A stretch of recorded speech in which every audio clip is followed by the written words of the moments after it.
I'm missing something. My profit margins were just crap. I think it was like 7%. Do you think that that's something that a lot of restoration companies overlook? Investing in themselves, investing in coaching, investing in like development so that they can scale their business? I was like, what the F are we doing? And it was from then that I was like, we're changing it. We're changing it up. We're not going to do what we're doing anymore. I am the bottleneck, right? I can't work on the business if I spend every day working in the business. Welcome to the Restoration Pros Unplugged podcast. In each episode, we're going to bring you insightful interviews and discussions with top restoration industry leaders.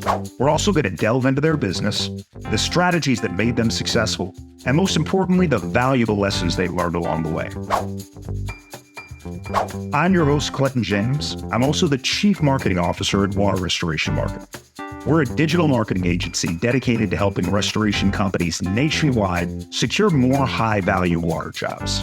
Now, this show, it aims to provide you with the knowledge and tools you need to excel in the restoration industry. So sit back, relax, and enjoy the show.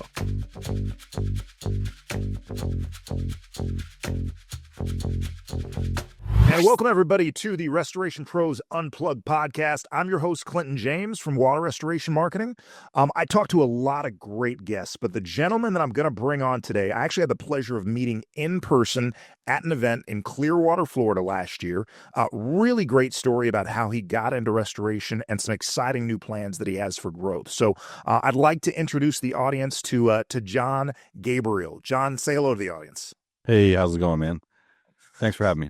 My pleasure, John. So John owns a 911 restoration franchise in Des Moines, Iowa, and also owns a one-time Plumber franchise there as well. Before we get into too much detail about what you've got going on right now, walk us through the journey, John. How did you actually get into restoration? Yeah. So, not going too far back, but I used to do construction, and the construction industry was kind of it was right around when remember Angie's List and Thumbtack? Yeah. Like, was real popular. That first came out. That kind of made me really into doing contracting, and because you have to be in the phone book, and you're fighting with guys that you're dating yourself, John. You're dating yourself. Yeah. So I was doing that, and I just kept hitting the ceiling, and I was like, man, I'm missing something. My profit margins were just crap. I think it was like 7% most years. It just wasn't really the best. And I kept getting these emails, and they were like, hey, you should join restoration. This is the profit margins and blah, blah, blah. And I was like, man, this is like a sign.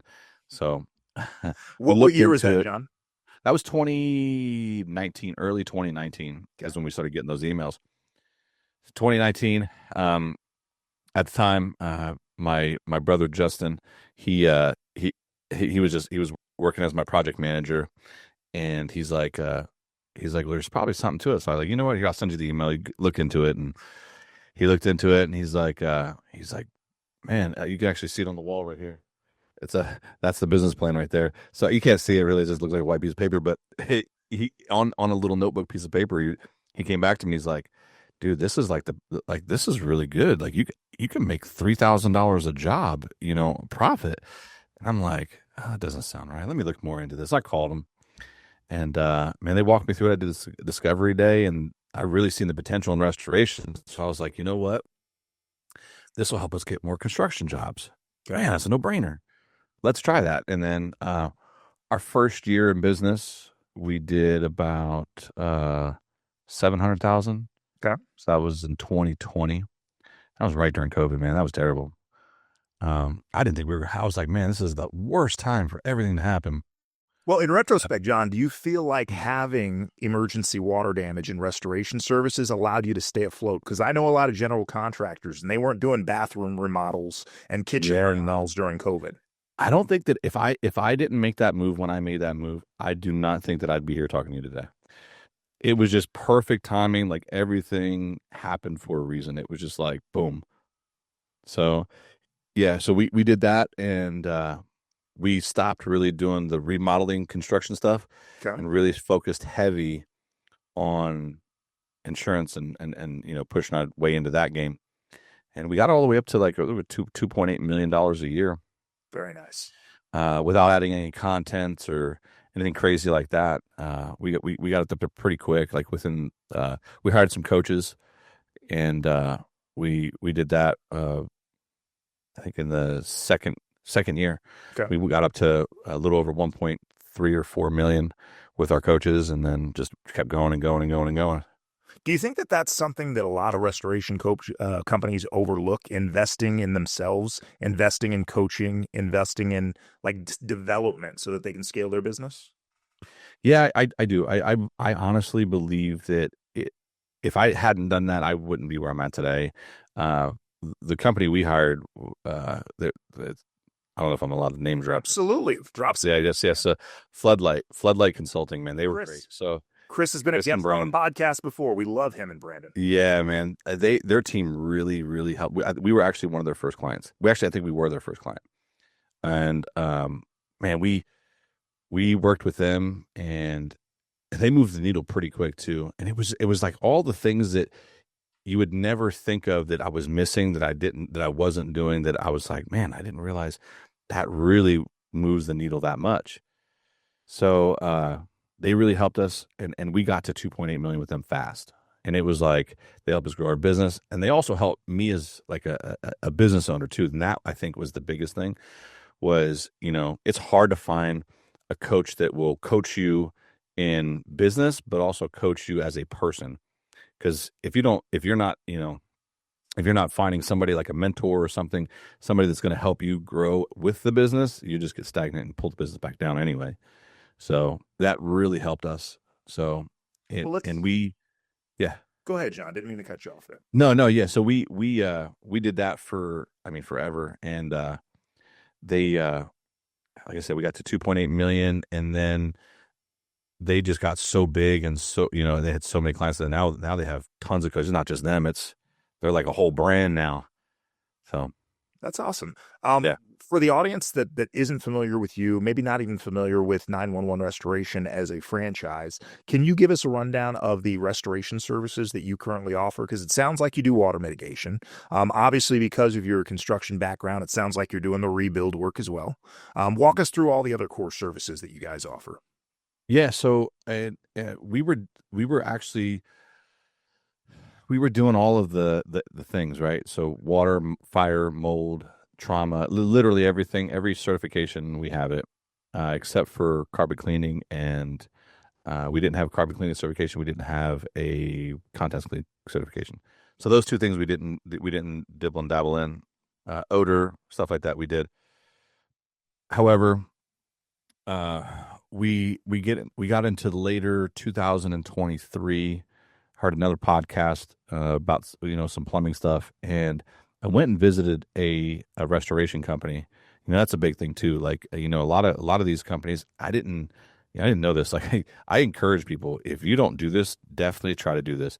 Get with a group of people, or find somebody that's outside of your area, outside of your state, and just call them. Like look at their Google, see how many Google reviews they have. Make sure they're bigger than you, right? Obviously, and try to get to their location. Ask them if they'll let you come out and just to check them out and see how they operate.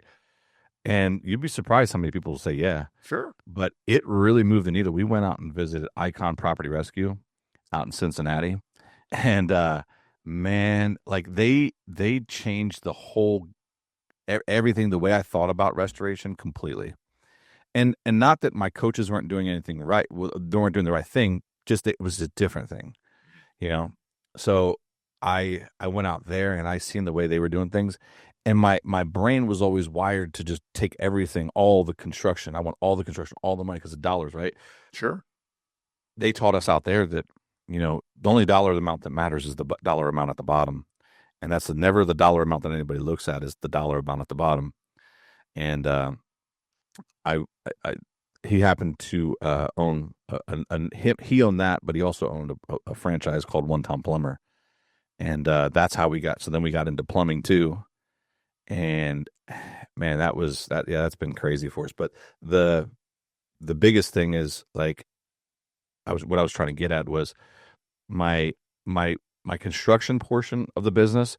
I kept seeing like 7%, 7%. I could just never get really past that 7% mark. Mm-hmm. I'm doing all this work, and it's taking me 90, sometimes more than that, 90 days, to get paid or finish the job on bigger fire jobs, and you really start to divide that amongst the months that you've worked, and you're like, oh, that's pennies, right? Yeah. And to really to make that big, like you'd have to do multiple of those every month. Mhm. So that wasn't realistic for us. So he taught me away. He's like, the only things you should do, the only things that really move the needle for your company, since you're such a small company, drywall, trim, and paint. Anything outside of that, refer it to somebody else and have them throw you a kickback if you want. I love that. Tell the audience that again, because I talk to guys that have a GC background and they're like, oh no, I'm going to do the mid and I'm going to do the full rebuild, man. You were that guy, John. I was that guy. I was, man. I was that guy. And I really encourage you and challenge you to look at your numbers, because at the end of the day, I've met a guy, I've met a few guys that are doing like 15%. The bottom number is 15%. And I can tell you, I mean, there's going to be people that disagree with me, whatever, but it's your opinion. I'm telling you, I talk to over 100 restoration companies monthly, and and they're in my network, and I can tell you that they're all saying the same thing. We're making money, but we're not making money, when it comes to reconstruction. But he was so true, because think about it. You get out there and you have to do, you go to Nancy's house and Nancy has a kitchen remodel. You have one problem with a cabinet, one piece that didn't come in, or if you have like one issue with the paint, it chipped or something, it's just something, or it's delayed, or, it's the selection process is just let somebody else do it. I would rather give that to somebody else and say, hey, write me a referral fee check on the end. You can have that, or don't write me anything at all. Keep it, like we'll just be partners, and I'll give you all my work, and whatever you get from it is you, and however you want to structure it. But I'm telling you, the drywall trim, I only want the drywall trim and paint. You can have the rest. I like that. See, so I also own a digital marketing agency that works specifically with restoration companies. And when we do things like spend money on paid ads, I'm focused singularly on emergency water jobs, right? Yeah. And I let my client, the restoration company I work with, if they do rebuild, I tell, hey, you should pick and choose your spots, right? Yeah. You get in there, you can do that mitigation work and get out of there. You're going to make much better margins. You're going to get paid probably a lot faster, even if it is, an insurance claim there. The homeowner, as long as you hand them off to a reputable contractor to actually do the rest of the work, they're not going to think any less of you there. And it allows you to make the main thing, which is where you're going to make most of your margin, which is going to be initially on that mitigation work. Absolutely. 100%. Yeah, that's where we were making all of our money, was water mitigation. You're in and out in 3 days, and you make thousands of dollars fast. Now, you've got some exciting new plans for growth, but before we get into that, you mentioned one time, I've had a couple of restoration companies that have taken advantage and utilized their franchise to help grow your business. Tell me a little about your experience in using emergency plumbing, not just to add some additional revenue to your business, but also to generate, hopefully, some water restoration opportunities as well. Yeah, so that was the thing, is like, so in 2023 we had some pretty large calls, and back to you were saying you own a digital marketing company. It's so important to hire a good digital marketing company, because we're literally fighting for whatever the big guys don't take. So the big guys, they get all the commercial work, and then sometimes some trickle through to us, right? Mm-hmm. But we're fighting over the residential work, which there's not much residential work. So making sure that you hire the best digital ad company, the best SEO, the best Google PP, whatever they do, the best digital advertising company you can, is so important at moving the needle, man. Because we were lucky for a while. Our franchise, they did all that for us, but they're getting out of that. But moving forward, yeah. So let's talk a little bit about, because you're right, getting in front of those homeowners, those business owners, right in the middle of emergency water, when they're in that moment of need, right? Super important. no better way to do it than to dominate a Google search, right? Yeah. I see restoration companies spending literally tens of thousands of dollars promoting their brand on social media. And I get that. You want to build a solid brand, but I don't know how old you are, John. I'm 40. I just Yeah. turned 46, right? I don't have any friends in their 30s, 40s, 50s that if they came home to a busted water pipe, their first thought would be, oh, let me hop on Facebook or TikTok or Instagram to find a contractor. So Google's still where it's at. And that's where we help our clients get some visibility. But enough about me and my digital marketing agency. Let's talk a little bit about One Tom. So how are you utilizing your One Tom plumbing franchise to generate more restoration work? Yeah. So, I mean, there's a national shortage for plumbers. And the proof is really in the pudding for us because, like I was saying, in 23, we had a pretty large water damage at a commercial facility. And it was an underground pipe that had burst. And it had let out so much water inside of the building, and it was a strip mall. It let out so much water inside of the building that it flooded outside of the building, and it was during that polar vortex we were having. So it flooded outside of the building and then caused a sheet of ice so thick that they couldn't find the shutoff. So it froze the shutoff, and they had no idea where it was at. So they're looking for the shutoff for days. They can't find it. And meanwhile, this thing is just still flooding and flooding. Yeah. And they refuse to shut the main street down. So you figure it out. So we called 21 plumbers. Of the 21 plumbers that we called on Friday, one of them showed up on a Tuesday. And then that plumber charged our customer $100,000. So Wait, yeah. we're talking calls on Friday. Didn't have anyone on site until Tuesday. I'll tell you, I can't make this stuff up. It was on Tuesday, and he showed up on Tuesday, and like a hero, showed up on Tuesday to save the day, and then charged the customer $100,000 for which now I know, because we weren't doing underground plumbing at that point, but now I know that piece that they put underground was less than $1,000. It's like, hey, so they were there 2 days. All right. So was this the big aha moment? You're like, hey, I'm in the restoration space, but they're making some money and getting some opportunities over here. Yeah, aha is not the word. I was like, what the F are we doing? And it was from then that I was like, we're changing it. We're changing it up. We're not going to do what we're doing anymore. We are, but we're not going to just sit and just expect people like all these people are stealing our jobs. We're getting these, I mean, California's crazy. I don't know if have you ever heard how much it costs?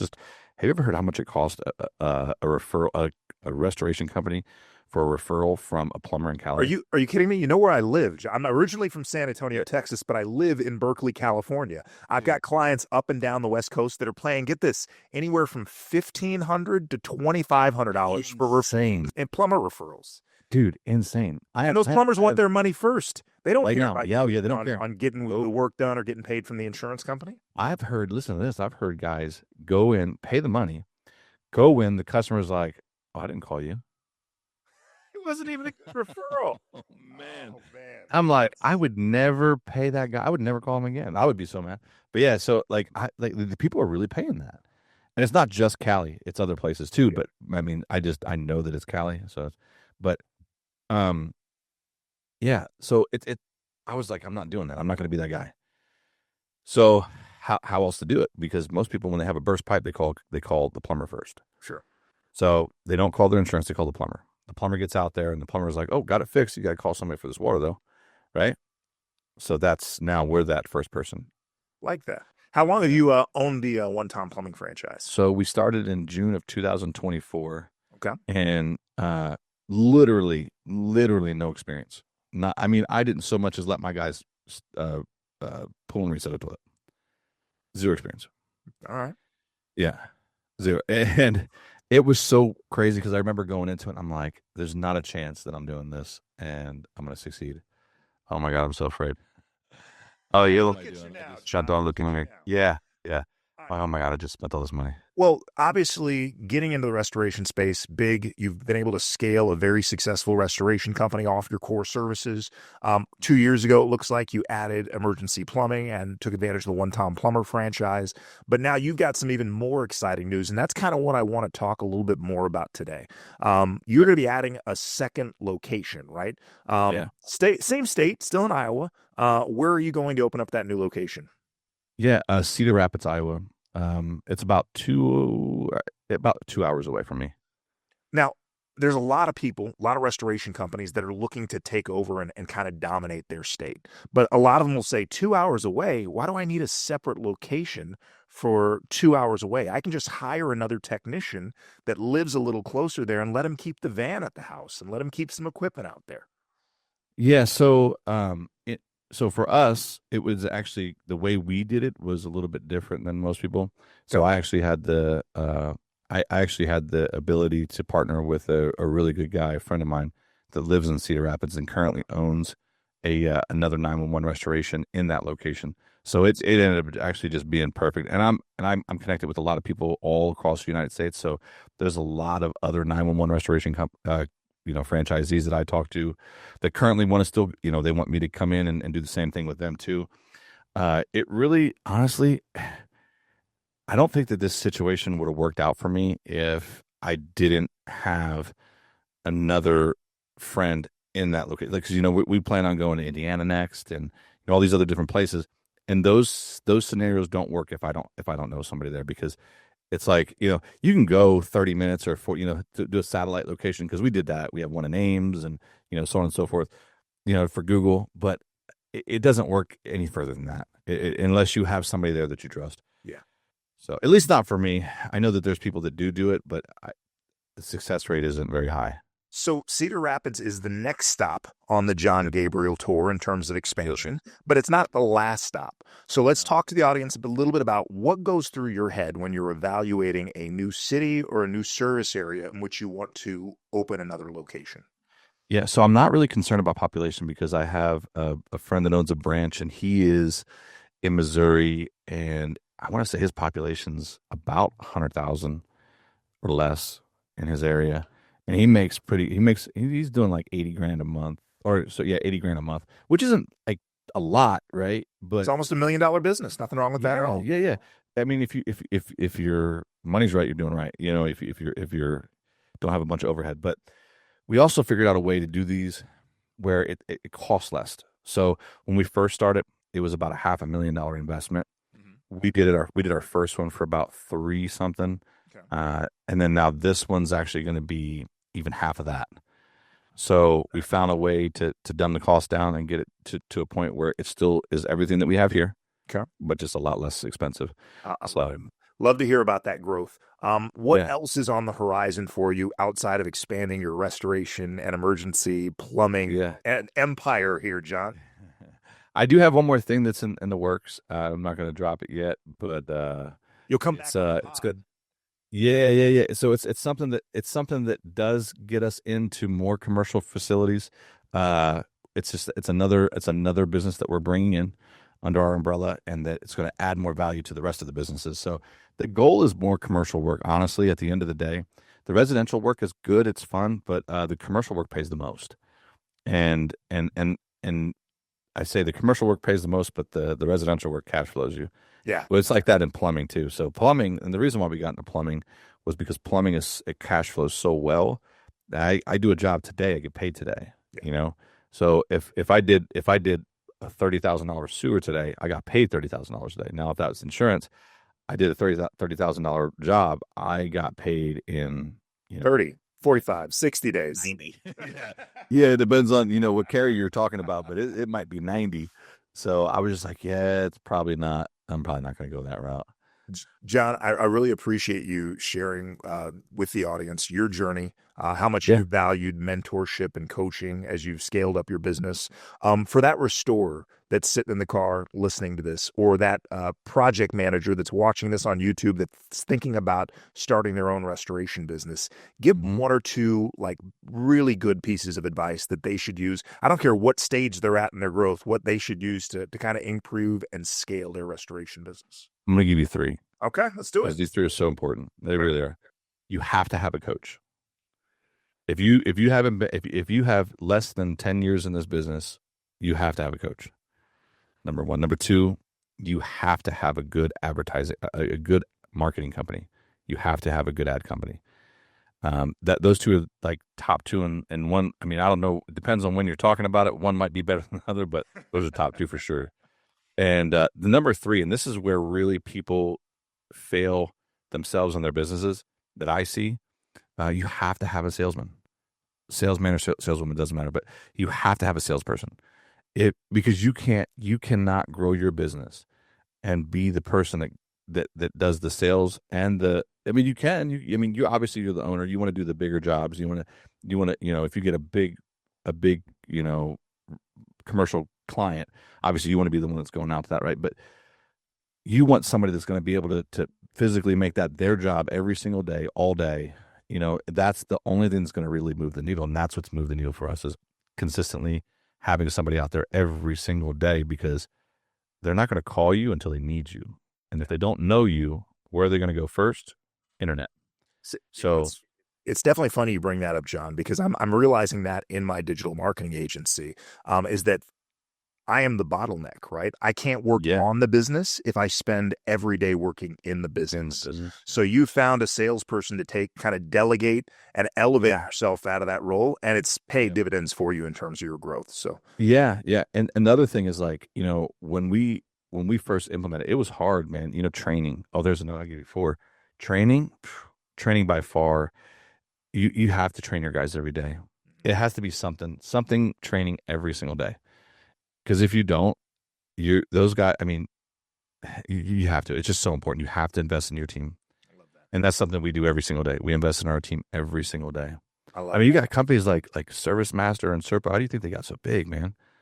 They have such a great training program, and I hate to call them out and say they're the greatest, but they've been around for over 100 years. They've been around a long time. They had a lot of franchisees, and they're the OG money. Yeah, they're the OGs for a reason. The OGs in the business. All right, John. Well, who knows? Like 5-10 years from now, you could be looking at yourself as an OG with multiple locations all over the country, absolutely crushing it in restoration and emergency plumbing. So, John, I really want to thank you for giving us some time today. Yeah, you're working on another project outside of adding additional locations there. When you're done with that project, we're going to have you back on the Restoration Pros Unplugged podcast to talk a little bit more about how you can help other restoration companies. Yeah, absolutely, man. Thank you for your time, John. Yeah, thank you. And to our audience today, if you enjoyed our conversation with John and you want to hear more conversations with industry leaders and actual restoration company owners that are growing and scaling their business, make sure you guys subscribe, follow us on our socials. We've got our own Restoration Pros Unplugged socials. I'm talking about Facebook. I'm talking about LinkedIn. I'm talking about Instagram. We'll put the tags in the description there so you guys can follow us online. But we'll be back next week with another interview looking to give restorers some great insight to help grow and scale their business with more conversations like we did today with our guy, John. John Gabriele, 911 Restoration and one-time Plumber of Des Moines, and soon to be Cedar Rapids. Absolutely. All right. Thanks, John. Thanks, man. Thank you for listening to the Restoration Pros Unplugged podcast. If you like what you heard today, be sure to subscribe, share, and also leave us a 5-star review. We'll be back with more interviews and discussions with restoration industry leaders really soon. In the meantime, if you're a restoration company looking to add more high-value water jobs, you can reach me and my team at waterrestorationmarketing.net. Again, that's waterrestorationmarketing.net. I look forward to hearing from you soon.